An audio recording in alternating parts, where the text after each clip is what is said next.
Good morning. Hello. Good morning Pradeep. Good morning.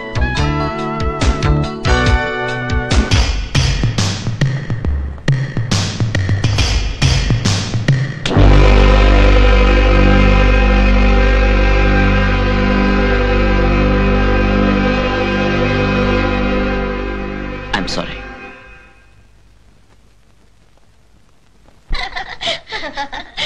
అన్నయ్య, చాలా thanks అన్నయ్య. నాకు మ్యాథ్స్ లో 98% మార్క్స్ వచ్చాయి. Very good. నువ్వు కష్టపడి చదివావు, రాసావు. మధ్యలో నాకెందుకో మా థ్యాంక్స్. భలేవాడు అన్నయ్య. నువ్వే గనక గైడ్ చేసి ఉండకపోతే ఇంకా 40-45లోనే ఉండేదాన్ని.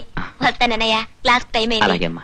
అన్నయ్య, ఈ అన్నయ్య అనే పిలుపుని ఆడపిల్లలు భలే ఉపయోగించుకుంటున్నారా? కరెక్ట్ గురు. అన్నయ్య అనే పిలుపుతో అందరి కళ్ళు కప్పి ఎన్ని రాసక్రీడలైనా ఆడుకోవచ్చు.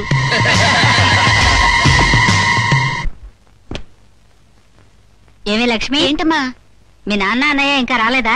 ఈ రోజు బుధవారం కదా, ఇవాళ రేపు అన్నయ్య కాలేజీ నుండి జిమ్ కెళ్ళి ఎక్సర్సైజ్ చేసి వస్తాడు కదమ్మా. వాడంటే ఉద్యోగానికి వెళ్ళి అట్నుంచి అటు వ్యాయామానికి వెళ్ళాలి కాబట్టి ఇంటికి వచ్చేటప్పుడు ఆలస్యం అవుతుంది. మీ నాన్నకే వచ్చింది, ఒక్క రూపాయి సంపాదన లేకపోయినా ఊరంతా బలాదూరు తిరిగి రాజకార్యాలు చక్కబెడుతుంటారు. అవునే, రాజవంశీకుడిని రాజకార్యం చక్కబెడుతున్నాను తప్ప అసలు నా గొప్పతనం నీకెప్పుడు తెలుస్తుంది? ఆగా, వచ్చే బుధవారం నాటికి ఒకనాడు చెయ్యి జారిపోయిన మన జమీందారీ పాత వైభవం మళ్ళీ మన ప్రాంగణంలోకి పునఃప్రవేశించబోతోంది. ఇదిగా వచ్చే వారం మంచి రోజు ఏందో చూడు. ఎందుకు? మన అమ్మాయి మామగారు గత ఏడాది నుంచి ఏడుస్తున్న కట్నాన్ని కట్టగట్టి అతను మొహం మీద కొట్టి ఆ అమ్మాయిని మెట్టినింటికి పంపించడానికి. లాటరీ టికెట్ కొన్నారేంటి? అరే, అసలు పాయింట్ కనిపెట్టే. కొన్నది భూటాన్ లాటరీయే. భూటాన్ మోటార్ షో ఏంటి? బా. కొన్నది బుధవారం నాడు. మోటార్ షో ఏంటి? బా. డ్రా బుధవారం నాడు. మోటార్ షో ఏంటి? బా. ఇవాళ ఏం కూర చేసావమ్మా? బీరకాయ కూర. విన్నావా? బీరకాయ కూర. మోటార్ షో ఏంటి? బా. No doubt. ఇంకా ఏం కూర చేసావమ్మా? తోటకూర పులుసు నాన్న. చెయ్యి బీరకాయ తోటకూర. మా ముత్తాత దివాణంలో పనిచేసే ఆఫ్టర్ ఆల్ తోటమాలి కూడా ఇలాంటి డర్టీ ఫుడ్ తినేవాడు కాదు. ఈ ఇంటికి ఏదో దరిద్రం పట్టింది. ఏం వాడు జీతం తీసుకురాలేదా? ఇంకా లేదు నాన్న. తీసుకురాడు. I know that fellow. వీడు చేసే బోర్డు ఉద్యోగానికి ఆలస్యంగా జీతం తీసుకురావడం ఒకటి. అసలు జమీందారీ వంశంలో పుట్టినవాడు ఈ దిక్కుమాల ఉద్యోగం ఎందుకురా అంటే వెండవు. అటెండర్ ఉద్యోగం అట, బార్టెండర్ ఉద్యోగం లాగా. చచ్చే, నా పరువు తీసేస్తున్నాడు. హీస్ టేకింగ్ అవే మై పరువు. ఏమిటి నాన్న, ఎవరి మీద విసుక్కుంటున్నారు? అబ్బే, ఎవరి మీద ఎందుకు విసుక్కుంటానరా? నా మీద నేను విసుక్కుంటున్నాను రా, ఫర్ చేంజ్ అన్నమాట. అరే, ఏమిట్రా టైర్డ్ గా అలసిపోయినట్టున్నావు? పాపం పొద్దుటనగా ఉద్యోగానికి వెళ్ళావు కదా, చాలా కష్టపడి పని చేసి ఉంటావు. మరి జీతం ఇచ్చారు. అయినో నువ్వు కష్టపడి పని చేస్తే ఇవ్వకుండా చేస్తారా? అన్నట్టు ఇందాక నేను వస్తూ ఉంటే మా ముత్తాత దివాణంలో బార్బర్ గా పనిచేసిన ముత్యాలరావు మునిమనోడికి కనిపించాడురా. దీనంగా ఫేస్ పెట్టి ఓ 50 రూపీస్ దానంగా ఇవ్వమని అడిగాడు. I have given my word కనుక ఓ 50 rupees I can always take back my word. వీలుంటేనే దానం చేయొచ్చు, లేకపోతే పోస్ట్ పోన్ చేయొచ్చు, నో ప్రాబ్లం. అమ్మా, ఇంటద్ద కిరాణా కొట్టు బాకీ, పాలవాడికి డబ్బులు అన్ని ఇచ్చేశాను. ఇదిగో, ఇది మిగిలింది ఇంటి ఖర్చులు కొంచెం. ఇదిగో అమ్మా, అనవసరంగా ఒక్క పైసా కూడా దుబారా చేయడానికి వీల్లేదు. You are right. ఏమే, బార్బర్ మునిమనోడే చాలా కష్టాల్లో ఉన్నాడు, ఇవ్వకపోతే బాధపడతాడు పాపం. వాడు చెప్పింది వినపడలేదా? ఆహా, ఇచ్చాళ్లే 300, 400. ఏమే, బుధవారం దాకా ఆగు. బూటుచ్చు కొట్టినట్టు బూటానుచ్చు కొడతాను.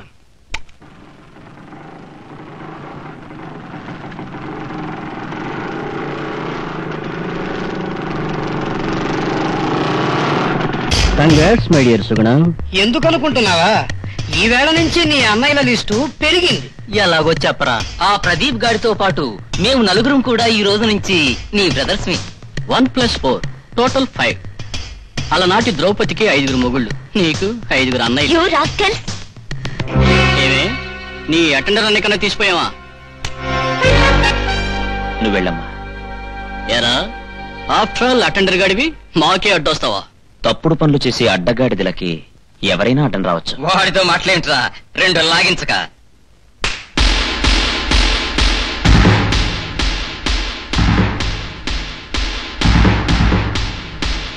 ఒరేయ్, ప్రిన్సిపల్ వస్తున్నాడు రా. వీడి సంగతి తర్వాత చూద్దాం.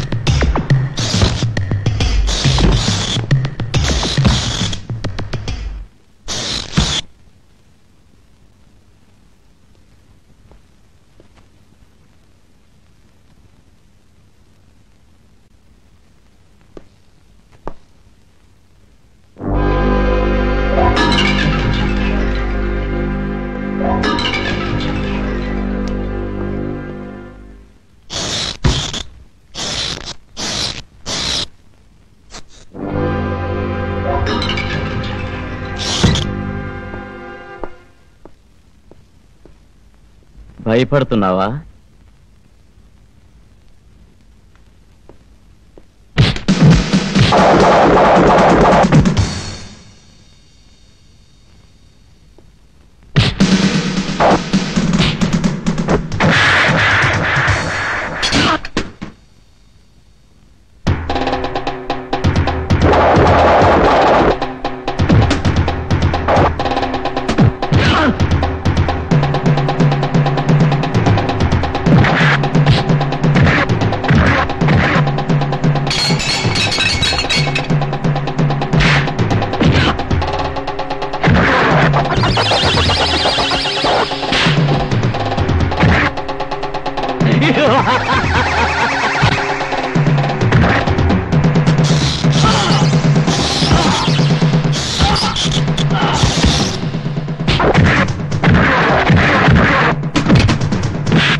అన్నయ్యకు ఉద్యోగం పోయిందా?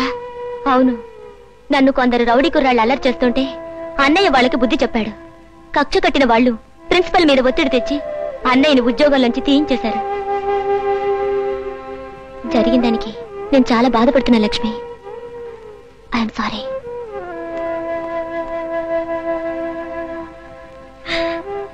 భగవంతుడా, ఉన్న ఒక్క ఆధారం లేకుండా చేసావా? మా మీద నీకెందుకయ్యా ఎంత కక్ష? అమ్మా,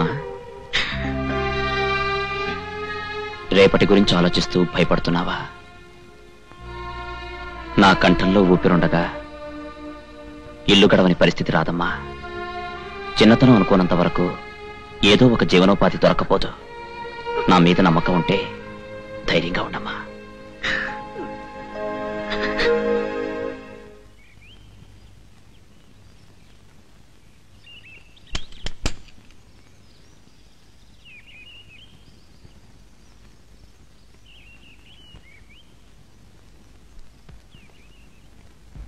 లక్ష్మి, మీరా?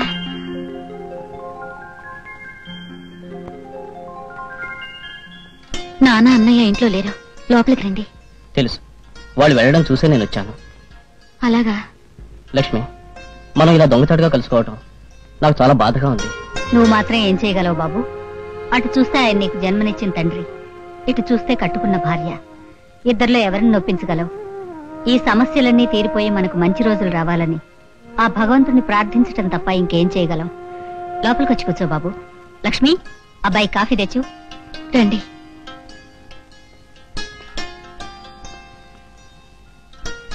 బావగారు,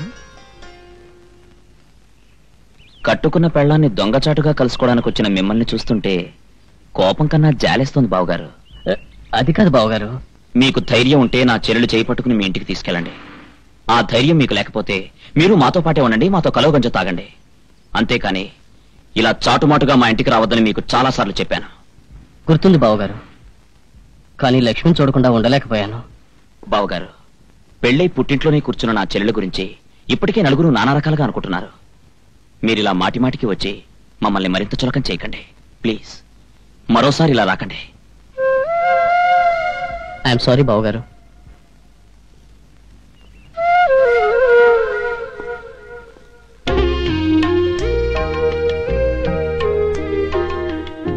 బావగారు, లక్ష్మి కాఫీ తెచ్చింది, తీసుకుని వెళ్ళండి. నేనన్న మాటలకు మరోలా అనుకోకండి. నా స్థానంలో మీరుండి ఆలోచించండి, అర్థం చేసుకోండి.